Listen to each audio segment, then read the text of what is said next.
Hi, this is James Gordon Ultra Live here for Book Review. Today's book I'll be talking about today, Desert Fire by David Hagberg.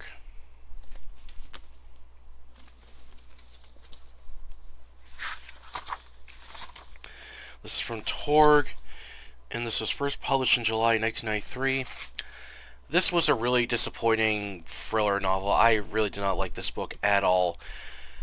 When I was reading this, it gets off to like a very kind of like rushed start, and I was like, okay. Um, but as the more I read it, the plot begins to become really confusing, and there's like not a single character did not like it at all of this book. And the more I read it, the worse it got, to the point where I felt like I was reading as someone trying to do a thriller similar to like a Robert Ludlum novel, but they really missed the mark, and the plot does not make any sense. Like, this is one of the most bizarre, confusing plots I've ever read, where you got the Germans are secretly working with Saddam Hussein for nuclear energy, and some guy has been hired by him to attain it, but his plan is the polar opposite of what Saddam wants. And I'm like, what the hell is going on in this book? And then, of course, you got this cop character that's mixed up in this, and then and his father's somehow part of this whole thing, and it didn't make a lick of sense the further I progressed in it. The only saving grace with this book is that the chapters are really short, so this did not take me long to read at all. This took me 2 days to read through this book. That's how fast the pacing is. The chapters are like a few pages short, and there's like maybe like a few that are like a little longer, but most of the chapters are really short, and the pacing I felt was way too fast.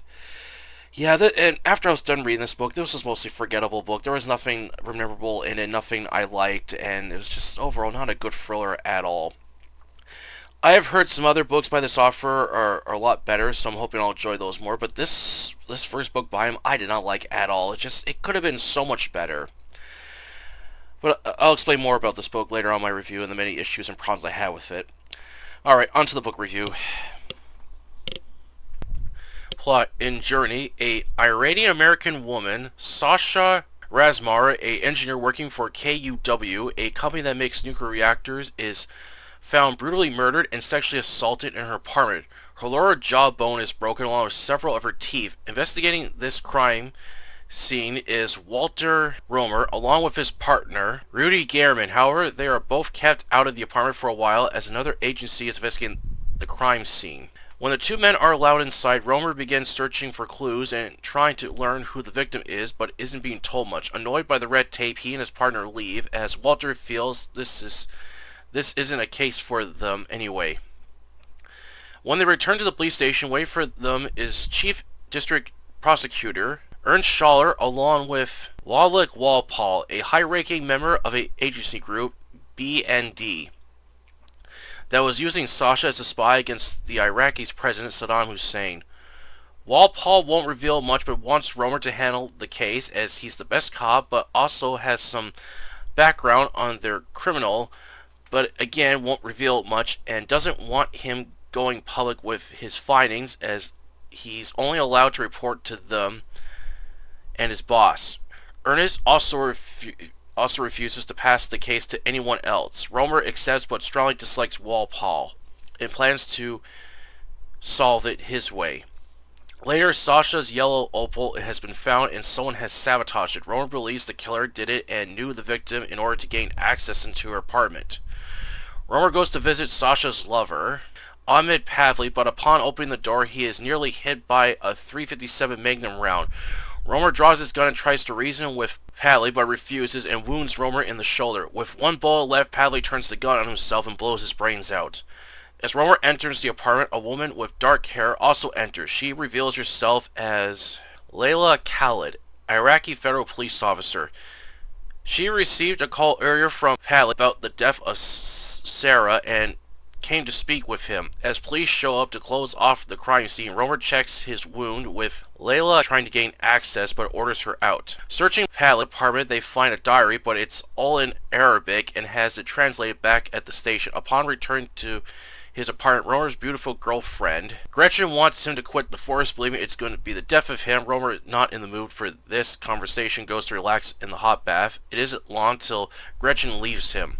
Romer's life is a mess with a failed marriage and now a relationship. He is also disgusted with Lottida Romer, his father's past, as he was part of the Nazi party, but now in a hospital in Switzerland where he's spent the remaining years until he dies. While he isn't proud of what his father has done, however, he still looks after him. It isn't long till Leida appears again, as the two form a sort of love and hate relationship with each other, but both agree they want to get to the bottom of this mystery. Romer also begins investigating Walpole, believing he's behind this murder, and goes to his fancy mansion as Romer breaks inside and finds a large boot that matches the boot marks found in Sarah's apartment. However, his boss, Ernest, refuses to accept his findings, making him skeptical of Ernest. It isn't long till Romer gets a call of another murder of a woman found badly beaten and raped in her bathtub. With no leads to go on, Romer orders surveillance and tapping the phone lines on Walpole to prove he's the killer. He also learns the blood and semen samples taken from the second murder victim, Joanna, came back as type O blood, which is the same as Walpole. Keeping all this to himself, Romer then follows Walpole in a surveillance van and listens in on a conversation with Walpole and Ernest. His boss reveals to Walpole that Romer has broken into his house and found a matching boot as he's on to them.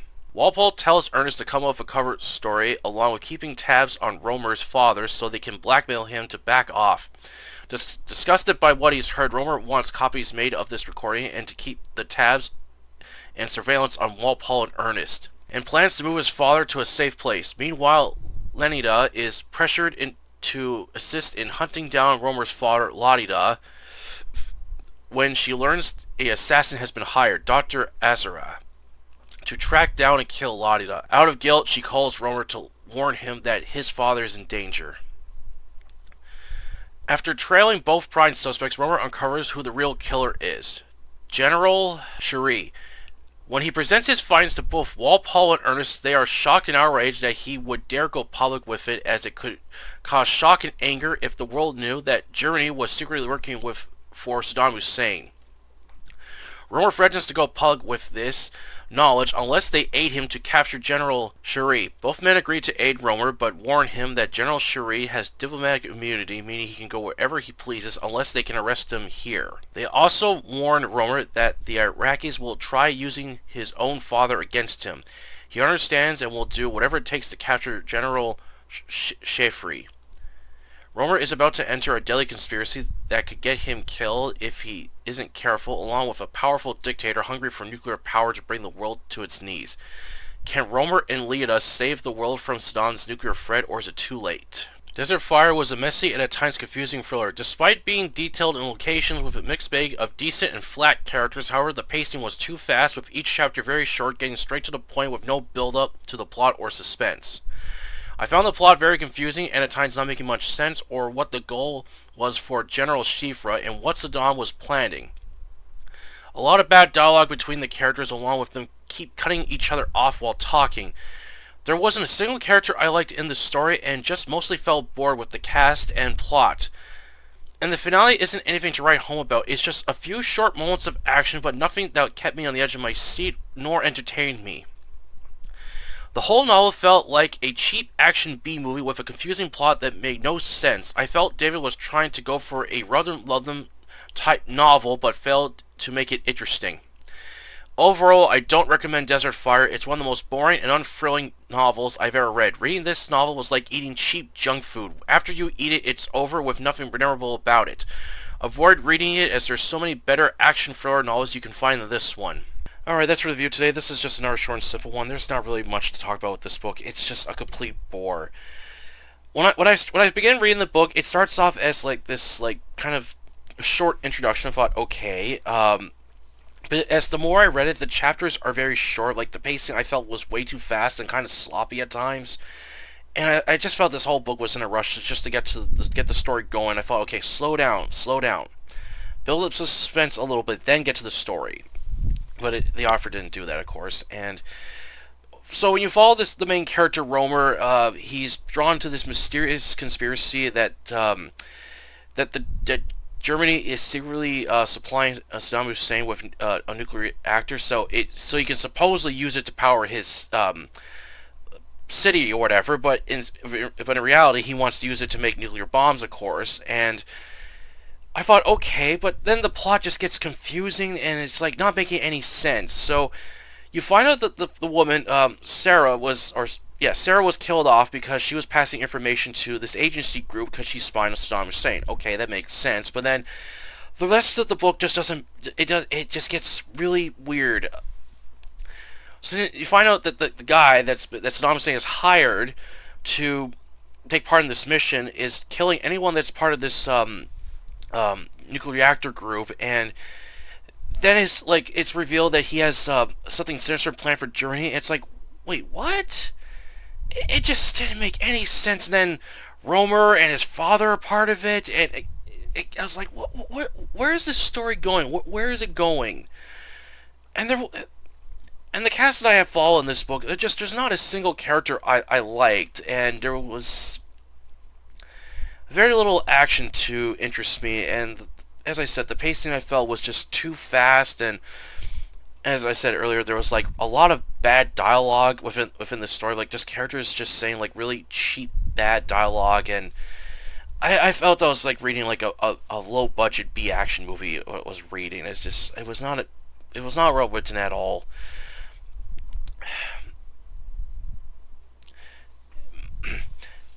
And the characters I felt were very like a lot of characters were like very sarcastic to each other and just like treating each other like shit throughout the book, and there wasn't a single one I liked. I thought maybe as the story progressed it would get better, but it just got worse the further I progressed with it. And the only thing I'm thankful for, as this book was 384 pages long, the only thing I'm thankful for is that because of the short chapters and the pacing, I got through this book very quickly. It just took me 2 days to read through this book. That's how fast I got through it. It was...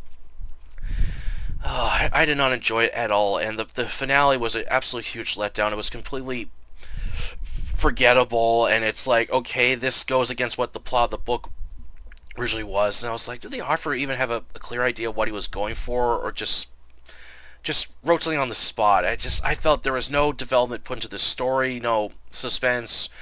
The characters I felt were not fleshed out, and the plot was not fought over. It was just a cheap thriller, like a really cheap one. And I've read so many better action thriller novels than this one. And the weird thing is that on the book cover here, it says that this book won.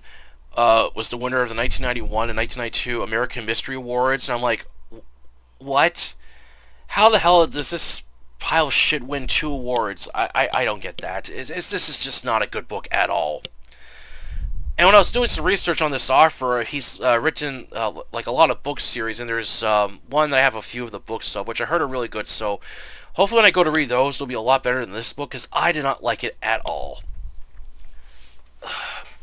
Like, I thought, like, I like the settings the story takes place in Germany, the Middle East. Like, it had some interesting locations that the book is set in with some really good detail, but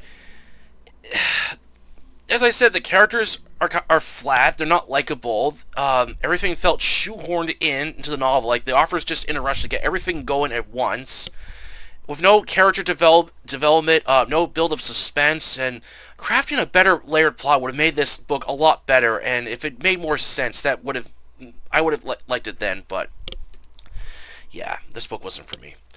Alright, that's our review today. I hope you enjoyed it, and please don't forget to like this video and subscribe to October Library, the YouTube channel where I post book reviews, book hauls, and other fiction-related content. Until then, I'll catch you later.